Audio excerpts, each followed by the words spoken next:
Hello EFD squad and welcome back to Transfer Review, where we put silly season underneath the bloody microscope. And it's getting a bit hairy in the latter stages of the window, so it's only fitting we're joined by this man. Freshly waxed. How was the waxing? Sore. Itchy on the chest actually over the weekend, but back it's feeling good, looking good. It didn't look like it even put a dent in that thick No, weave honestly, on you wouldn't your even notice on the front. Talking about transfers. Couldn't think of a segue. Let's go on to Moise Kean and Zaha, who apparently are both on their way to Goodison. Yeah, so Everton are obviously a bit flush with cash after selling Ademola Lookman and Idrissa Gueye, and they're looking to reinvest heavily over the last 2 weeks of the window. Now, according to Goal.com and reports in Italy, the Toffees are pursuing Juventus forward Moise Kean, which Hammer will get onto in due course, while Sky claim they've had a £55 million bid for Zaha rejected by Crystal Palace. Feels fair. It does feel fair, and I like this move much more than I did him going to Arsenal. This feels like his right sort of level. Arsenal obviously turned their attention to Nicolas Pepe, which looks like it's going to be completed in the next couple of days. And Everton currently have no rivals for Zaha. But Crystal Palace don't also have a need to sell after recouping £50 million for Aaron Wan-Bissaka earlier this summer. Reports suggesting that they're looking for £60 million and a player in order to consider letting their star forward go. As has been covered everywhere, it's understandable that Palace want to keep the player. He scored 10 and assisted 5 last season, his second best Premier League return. Of the 377 dribbles completed by Palace players last season, he completed 114 or 30% of them. Absolute dribble monster. However, his value should not be the same to other clubs as it is to his own.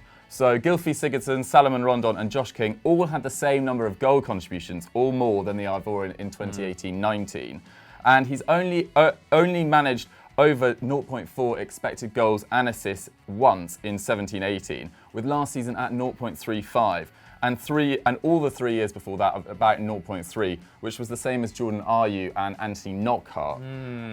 And at 26, he's at sort of his physical peak, suggesting that this is as good as it gets. So, if Everton go for this deal, there's not going to be that much sell-on value. You feel like this is the move of Zaha's career, even nearly swallowed career there.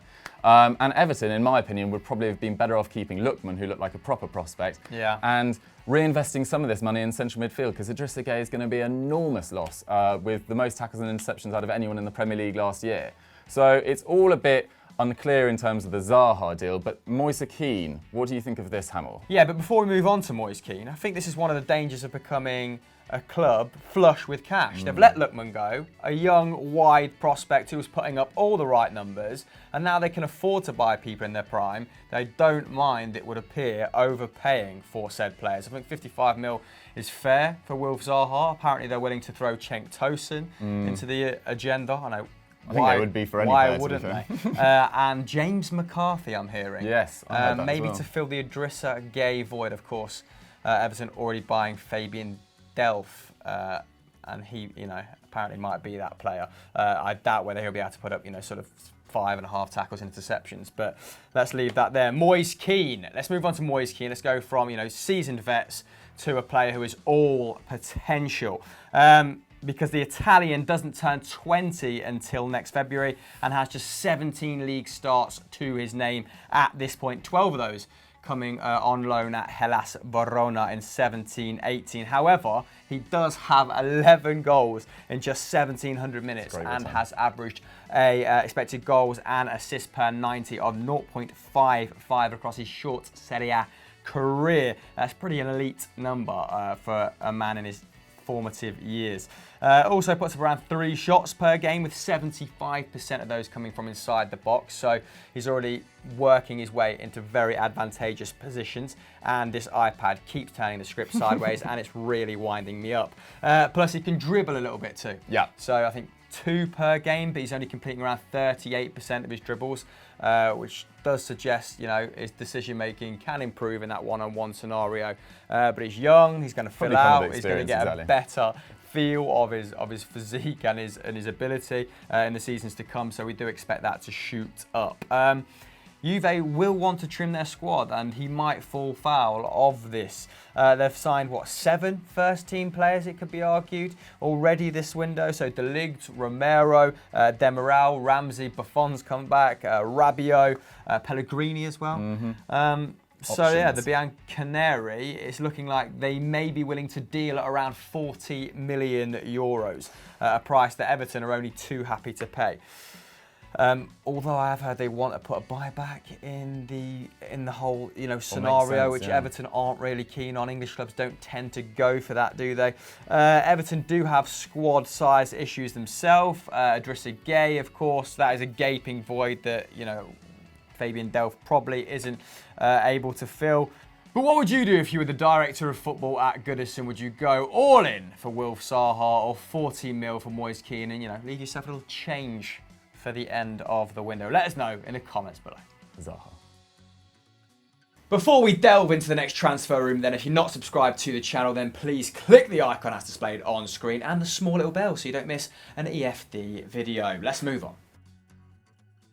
It seems like Nicolas Pepe, as we mentioned before, isn't the only member of Christophe Galtier's front three to be heading for the exit door, with Rafael Leao strongly linked with a move to AC Milan. So the Rossoneri are set to sell Patrick Cutrone to Wolves and are keen to replace him with the 20-year-old Lille player for around 35 million euros, according to RMC. Now, it's Jorge Mendes who has orchestrated the deal, which will see Lille retain a 20% sell-on clause for the player, who only joined them on a free a year earlier from Sporting CP.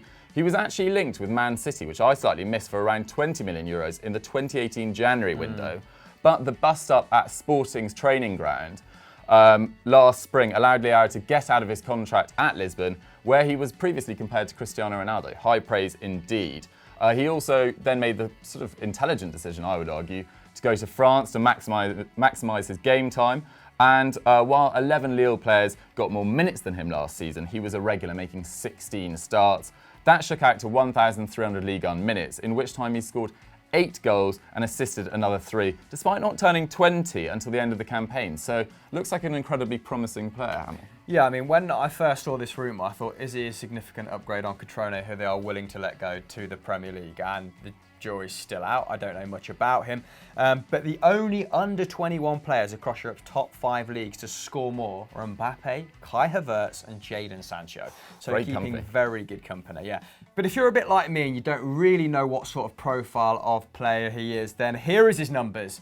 Hopefully we'll paint a clearer picture. So Leao takes around 2.6 shots per game, with 80% of those coming from inside the box. And because he can generate this quality of chance, his expected goals and assists are very favourable. So 0.5, which would be particularly valuable to Milan, as only 2 players reached the 0.5 mark last campaign. And that was Higuain, who of course departed for Chelsea, and Piatek, who was running hot.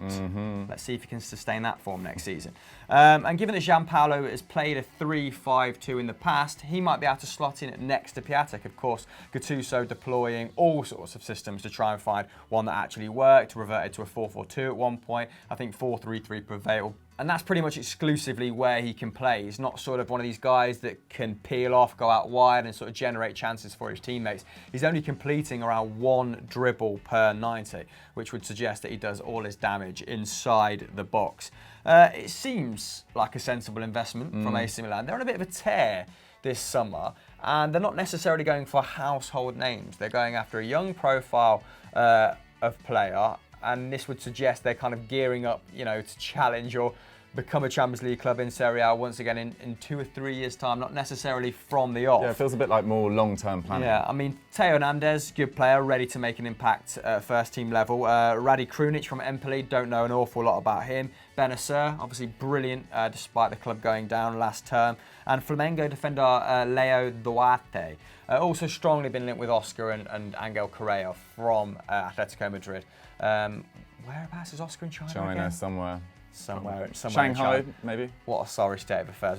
What a player he was when he left. But if they could get at least one of those 2 players, then they're probably bolder moves. But interesting nonetheless. AC Milan fans, what do you make of your recruitment policy this term? Let us know in the comments below.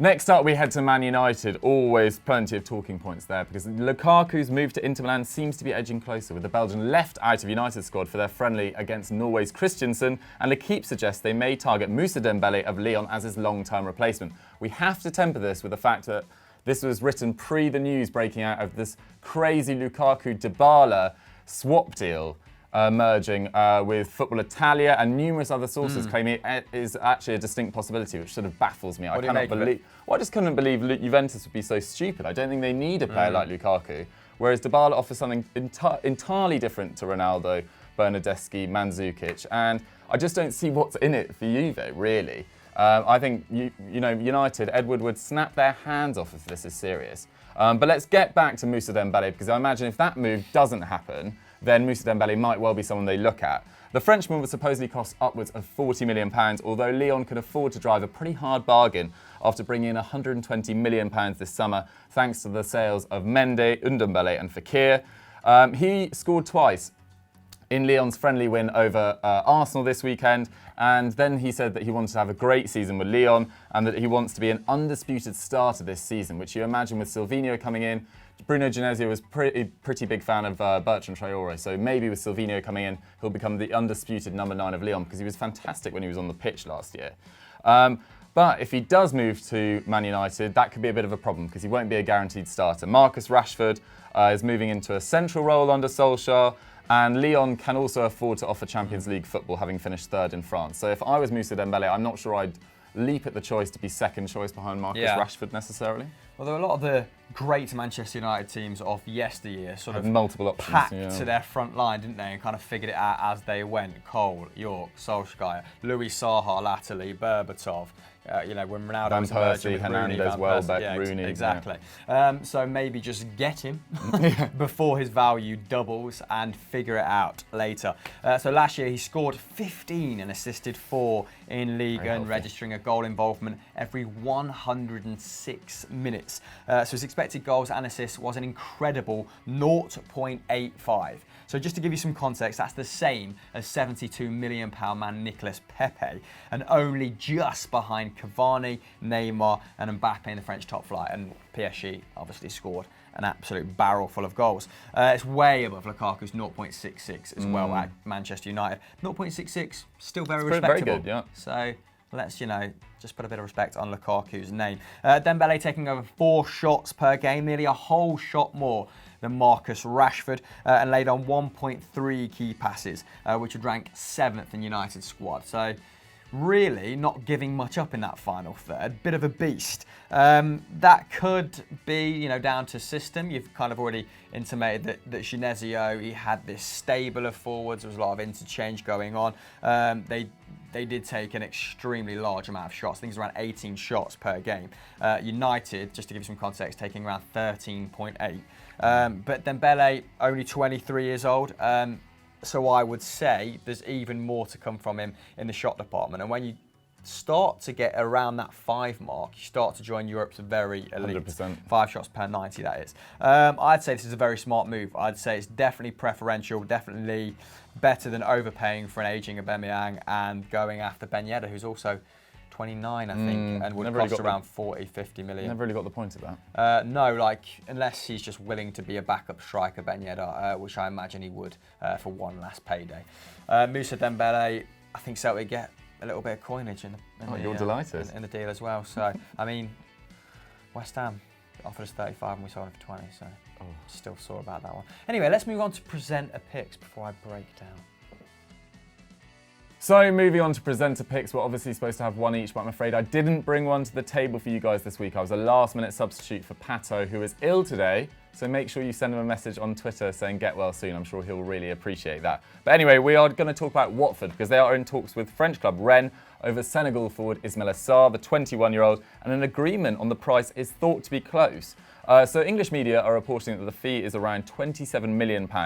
Watford can afford to do that. They've only spent £7 million so far this campaign, with West Brom's Craig Dawson their most noteworthy addition. And also very Watford player, though. Yeah, no, great. I think they'll get great use out of him. I've always rated Craig Dawson. And they can sort of qualities that Gracia really loves. And Cathcart, Cabasele, they've got some pretty good underrated centre-backs, I would argue there. They've also signed a young player from Brazil, I'm led to believe, but he's still very young. Looks like he's going to be loaned out as well. Can't remember his name, do apologise. Leicester City and Palace have also been linked with the Senegalese international after Arsenal cooled their interest some weeks back. He obviously played exceptionally well against Arsenal in the Europa League last season. So Gracia will have to act quickly. He's played the majority of his football on the right wing, 11 appearances, but filled in a number of positions along that front line, contributing to 14 goals. So a very healthy return. Yeah, pretty respectable. Not a defensive presence. Let's just elaborate more on his playing profile. Not a defensive presence, but Watford have plenty of guys who can fulfil that role. Only 1.4 tackles and interceptions, and not the most adept passer either. 20 passes per game, around that mark, with a pass accuracy of 76%, which ranks 19th in Rennes' squad. So pretty grim distribution. I think only like 0.3 long balls as well. So not a massive variety to his passing, but he does most of his damage in the final third, and he was actually completing 1.8 dribbles per 90 last term, which would have been top dog in Watford's squad. I think LFA was on 1.6, so that's pretty interesting. Only 1.7 shots per 90, but 1.1 of those are from inside the box, so kind of good shot location, good shot choices, I guess. And solid creative numbers with 1.1 key passes as well. 1.8 dribbles, by the way, was good enough for a top 20 position in League 1. And his expected goals and assists did kind of intimate that maybe he should have had more than the 14 goal contribution. So 0.42 per game, very respectable. So just to give you a point of comparison with some other kind of summer signings, Pablo Fornals was around 0.34. Of course, Villarreal had a pretty grim season. He was a shining light in that regard. Ayoze Perez, 0.37. Okay. So above those two. So again, only 21. More to come from him. Big, physical, direct presence. Smart sort of shot choices, I guess, is how we can articulate that. For 27 mil, I think that's a good price mark for someone of his talents, someone of his potential.